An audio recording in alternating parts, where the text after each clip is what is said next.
At 5 in the a.m. we shall pray. At 7 in the a.m. we shall break our fast. At precisely 8:30 we shall work. The Spirit compels me. Right? And I could be reading that wrong, but I mean, there's some very hippie vibes there. Right? I mean, but clearly Enoch is a man of hard work, right?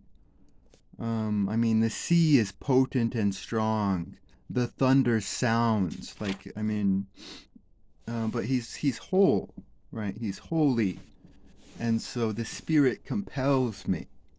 Um, so yeah, no, I like that. Boo, boo, boo.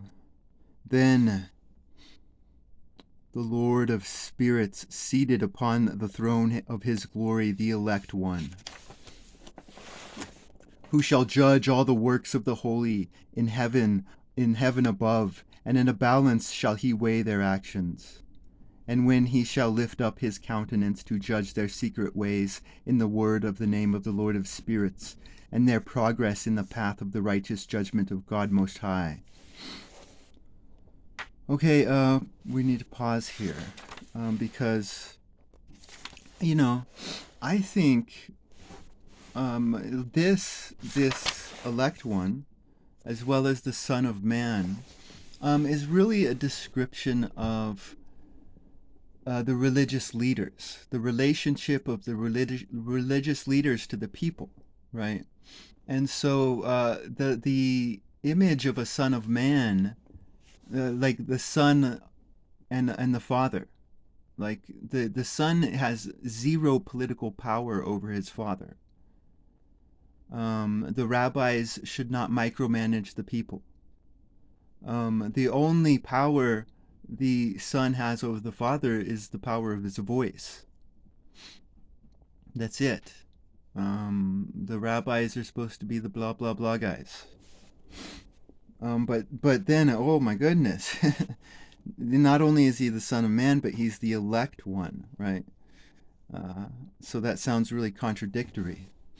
But we go to what he's meaning by elect, right? And that's the men on the ropes, right? So the man who chooses God is the one whom God chooses.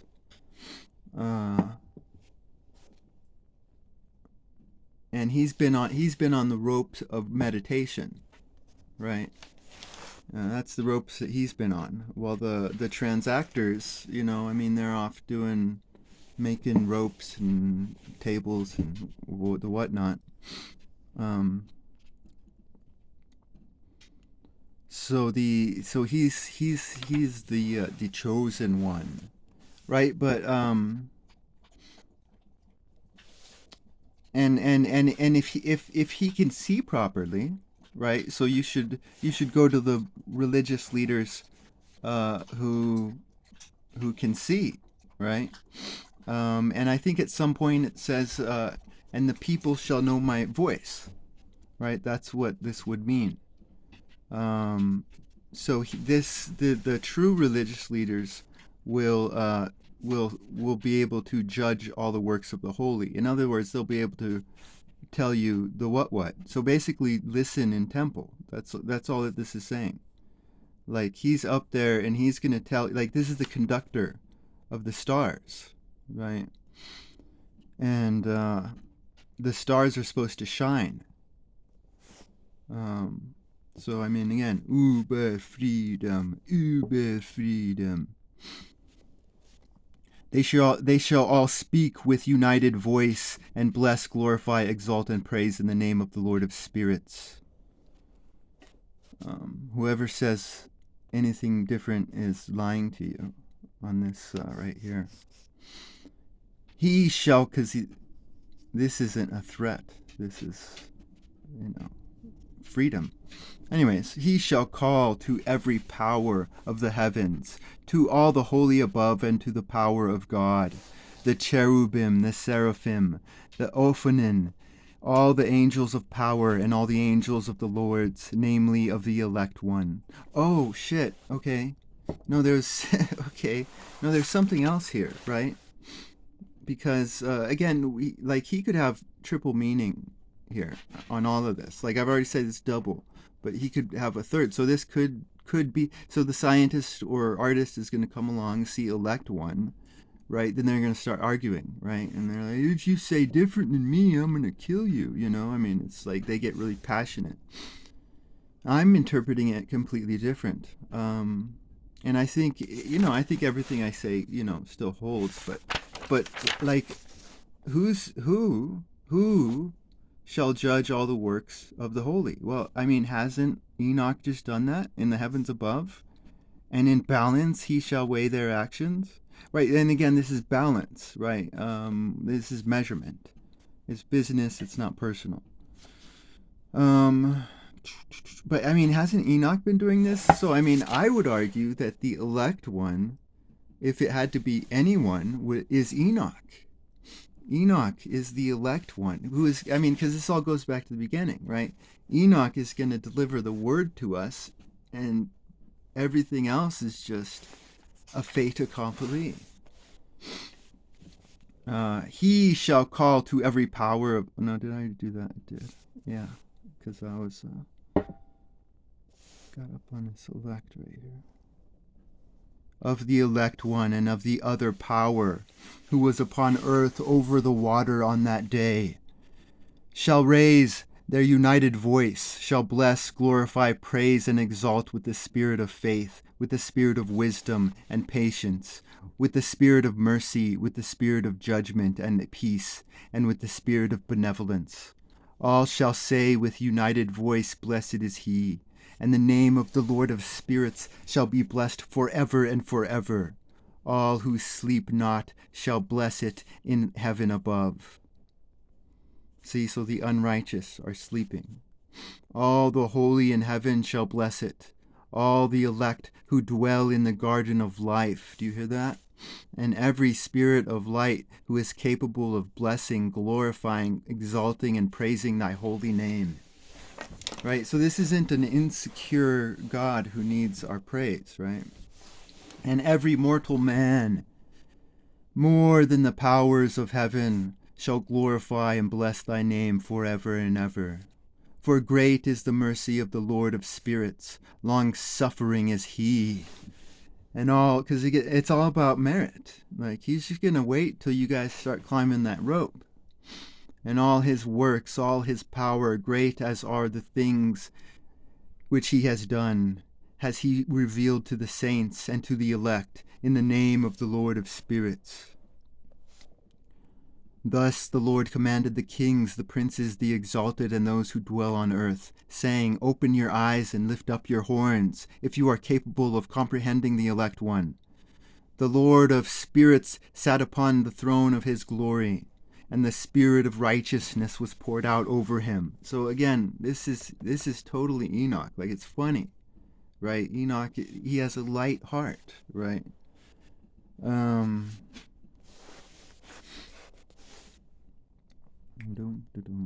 The word of his mouth shall destroy all the sinners and all the ungodly who shall perish at his presence.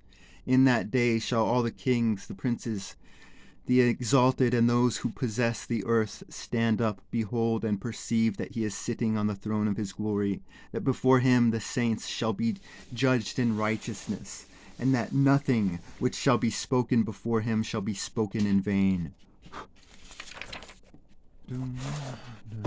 Trouble shall come upon them as upon a woman in travail, whose labor is severe when her child comes to the mouth of the womb, and she finds it difficult to bring forth. One portion of them shall look upon another. They shall be astonished and shall humble their countenance. They'll humble their face, but not necessarily their hearts. Some of them hopefully will, right? And hallelujah, I think Enoch would say, because it's all about the warm heart. And trouble shall seize them when they shall behold this Son of Woman sitting upon the throne of his glory. Ooh, what does that mean? Son of Woman. Then shall the kings, the princes, and all who possess the earth glorify him who has dominion over all things, him who was concealed, for from the beginning the Son of Man existed in secret, whom the Most High preserved in the presence of his power and revealed to the elect. Okay. And he shall sow the congregation of the saints and of the elect, and all the elect shall stand before him in that day. All the kings, the princes, the exalted, and those who rule over the earth shall fall down on their faces before him, and shall worship him. They shall fix, again, this, like, if you, this is totally Enoch, I think. But it's lighthearted, right? It's funny. Because, again, it's about, in a good relationship, you're not consumed, right? So Enoch's glory would be his God's glory, right? So this is a good, healthy relationship. He can be glorified in his mind when, he's sitting in his dark room, with his quill. They shall fix their hopes on this Son of Man. No, they shall worship him, and shall pray to him and petition him for mercy. Then shall the Lord of spirits hasten to expel them from his presence. Their faces shall be full of confusion, and their faces shall darkness cover. Right? Because we don't have to do anything. Like, Enoch's doing it all for us. So they don't have anyone to speak to. Right? I think maybe. I don't know. What do you guys think?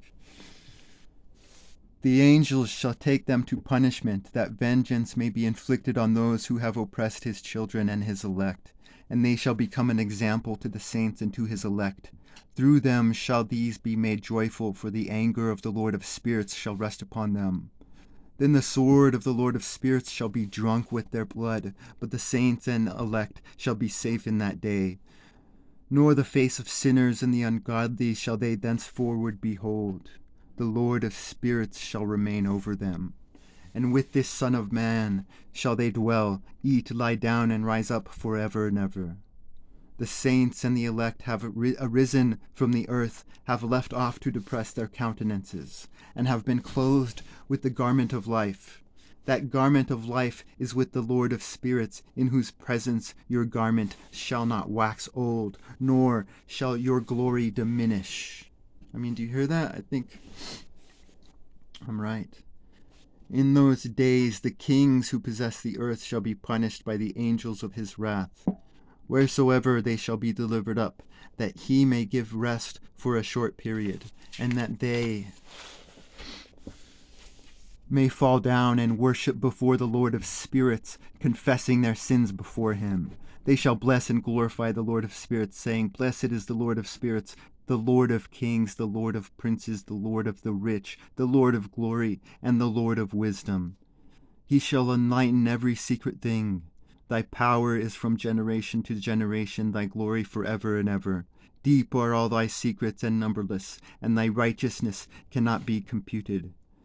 Now we know that we should glorify him and bless the Lord of kings, him who is king over all things.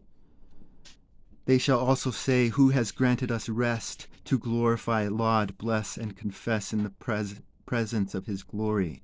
Right, that's chill time right there. Right. They shall also say, Who has granted us rest to glorify, laud, bless, and confess in the presence of his glory. Right? I mean, take that as chill time, and that has a beautiful meaning to it.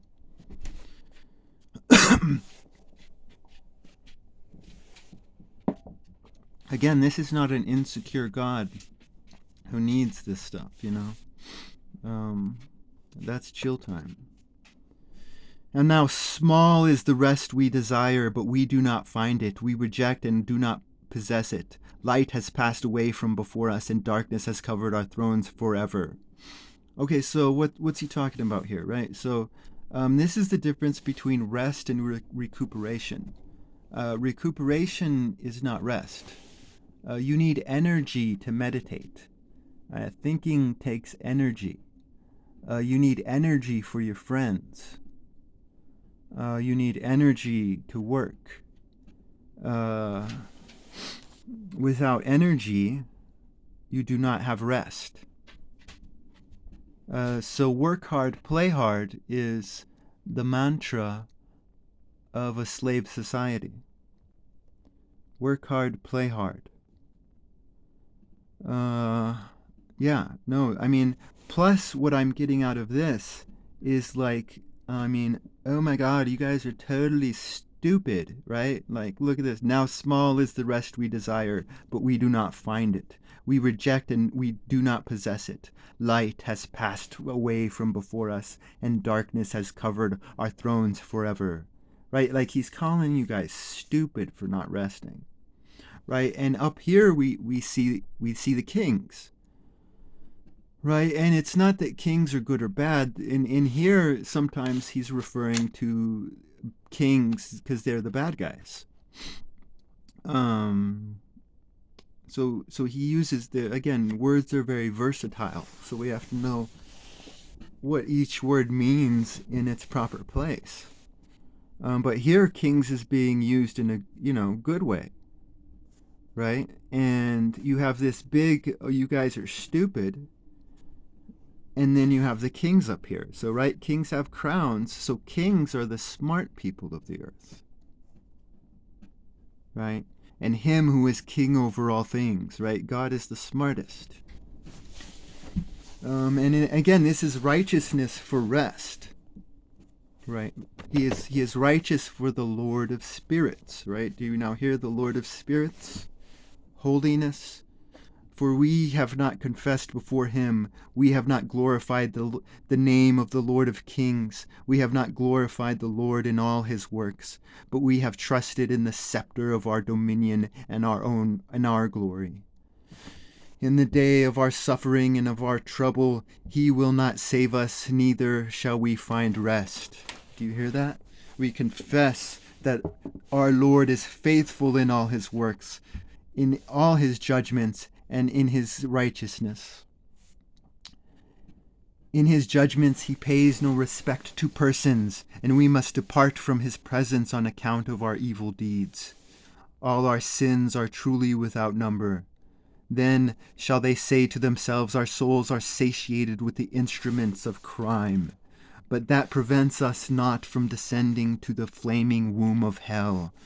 Afterwards their countenances shall be filled with darkness and confusion before the Son of Man, from whose presence they shall be expelled, and before whom the sword shall remain to expel them. Thus saith the Lord of spirits, this is the decree and the judgment against the princes, the kings, the exalted, and those who possess the earth in the presence of the Lord of spirits. Enoch's done it all for us.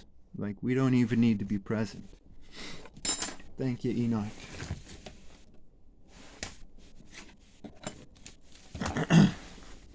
I saw also other countenances in that secret place. I heard the voice of an angel saying, these are the angels who have descended from heaven to earth, and have revealed the secrets to the Son of Men, and have seduced the Son of Men to the commission of sin.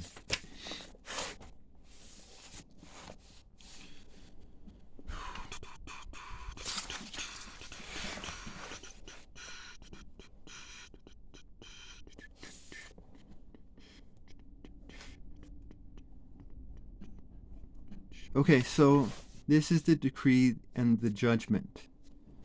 And maybe I'm wrong on this, right? But I mean, it's like he's giving us he's giving us the judgment of the judge, right? So if he were talking about our day or a previous day or a future day, like he's giving us the judgments. Like if this guy's a devourer, the next, if this guy's, like, he's giving us all of the judgments here, I think. And so, like, this is the courtroom, I think. Now, I could be wrong on that, but every time he says, like, this is the greatest wisdom that has ever been dispelled. This is the decree and the judgment. I mean, this goes back to this Mesopotamian scribal bragging, right? I mean, the goal of every Mesopotamian scribe uh, is to become the best scribe ever, right? And I think Enoch has achieved that. I really do. Maybe there's others who have done better, and I have not read them, but thus far, I mean, Enoch's pretty good here, huh? He may have won. He may be the top Mesopotamian scribe, I think. In those days Noah saw that the earth became inclined and that destruction approached. Then he lifted up his feet and went to the ends of the earth, to the dwelling of his great-grandfather Enoch. So this is a camera change, okay? That's the camera. The camera has changed, and we're now in the eyes of Noah. And Noah cried with a bitter voice, "Hear me, hear me, hear me," 3 times. And he said, "Tell me what is transacting upon earth. For the earth labors and is violently shaken. Surely I shall perish with it." After this, there was a great perturbation on earth, and a voice was heard from heaven. I fell down on my face when my great-grandfather Enoch came and stood by me. Right? So think of this as like a movie scene, because there's motion here, right? Enoch is walking. And what's happening while Enoch is walking, right?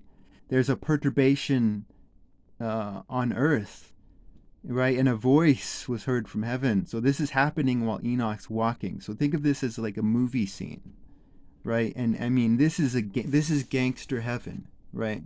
This is Enoch, and again, we can only see this through a new lens. So we have to have this new lens come in, so that, I mean, this is glorious right here, right?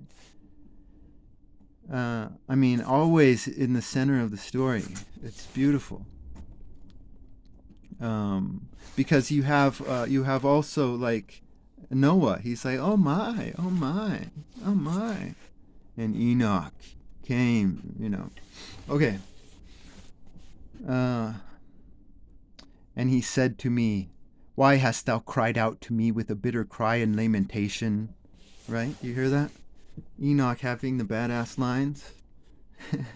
"A commandment has gone forth from the Lord against those who dwell on the earth, that they may be destroyed, for they know every secret of the angels, every oppressive and secret power of the devils, and every power of those who commit sorcery, as well as of those who make molten images in the whole earth."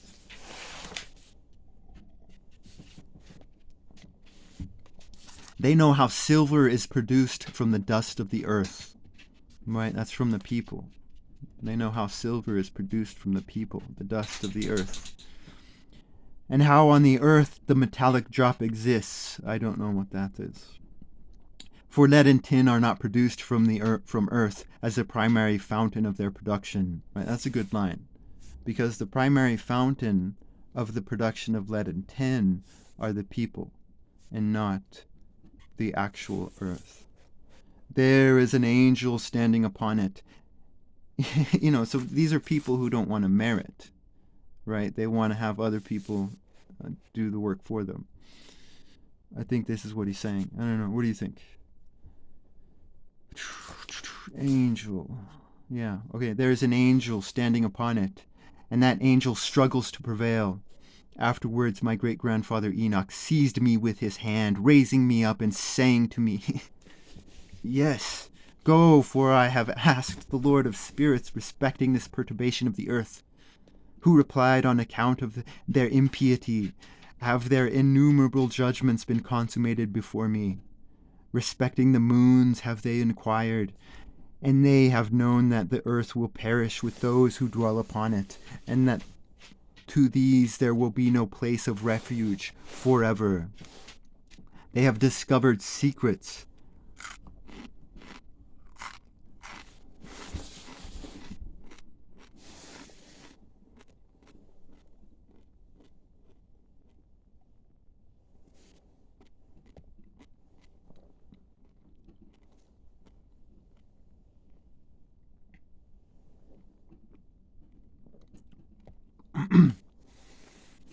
They have discovered secrets, and they are those who have been judged.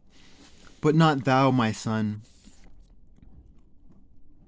the Lord of spirits. So, okay, here's the first time Noah has been called son, my son.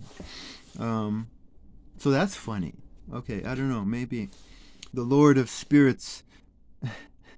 No. Okay, the Lord of spirits knows that thou art pure and good, free from the reproach of discovering secrets. No. He, the Holy One, will establish thy name in the midst of the saints, and will preserve thee from those who dwell upon the earth. He will establish thy seed in righteousness with dominion and great glory, and from thy seed shall spring forth righteous and holy men without number forever.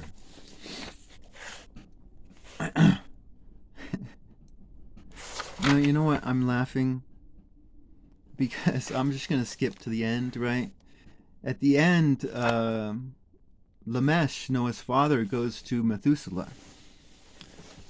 And he's concerned that his son Noah is not his son, right? He's concerned, and so Methuselah tries to find Enoch. I think he has a hard time finding him, but he's able to find him. And he tells Enoch. So again, Enoch's Methuselah speaking to Enoch, and he's telling him, my son Lamech thinks that his son Noah is not his son. And so Enoch's reply is that, go tell Lamech that this is his son. Right now, normally you should put a period right there. Right. But Enoch doesn't, and he says, tell Lamech that this is his son in truth. Right? Now, I don't know what that means. Maybe I'm reading too much into it, but I don't think I am. Because I think, this is a silly man, Enoch, this writer. And so, Enoch,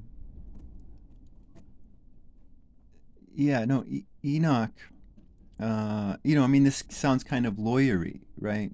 But again, this goes back to Moses with the rod, which is the will. The will turns into a snake. So you can have a snake-like will. Again, an innocent heart can do all things, I think is what Moses teaches. Because you can betray a betrayer. You can kill a murderer. You can lie to a liar, or you can lie to someone who doesn't care about the truth, right?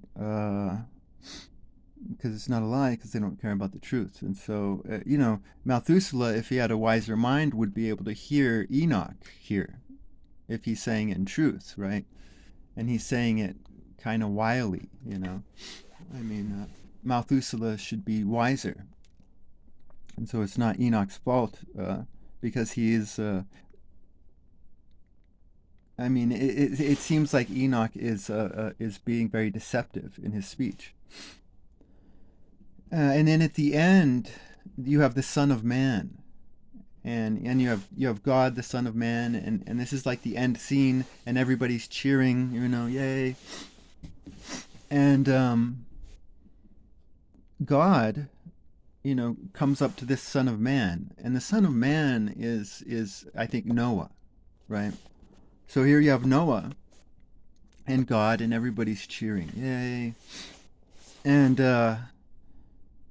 And so God comes up and stands next to Noah and calls him, this is my son.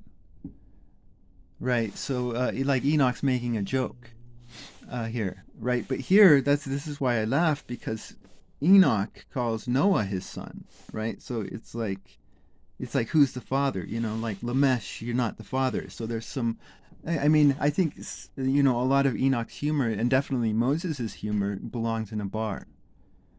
Or maybe a hookah lounge. But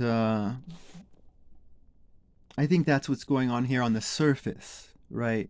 On on a more deeper reading would be that Lamesh was worried because Noah's ways were not Lamesh's ways, right?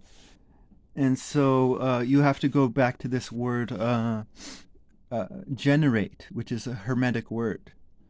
And Enoch would say that you should generate yourself through meditation. But if another man generates you, then he is your father. So when God stands next to Noah, who's I think the son of man in this scenery, because again, Enoch can also be in the scenery as the son of man too, but I think it's Noah maybe, because it all fits. I mean, there's dirty humor there, but there's also deeper meaning, and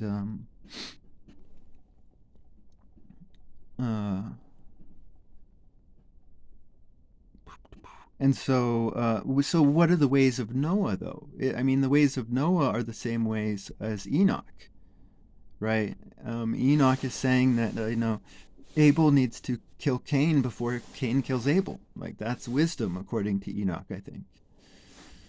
These are different ways from the holy, loving, but unwise Lamesh, maybe, is what is going on here. His ways are not my ways, but because when the rod turned into a snake, the good-hearted Moses was shocked. Oh my goodness, this is the face of my God? I am shocked. I think that's what his reaction was. All right, how much time do I have? That's good. Where am I? Enoch seized me with his hand.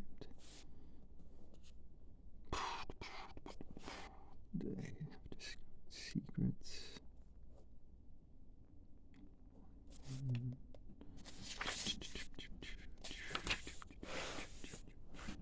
I don't know. I'll figure it out. All right, that's it.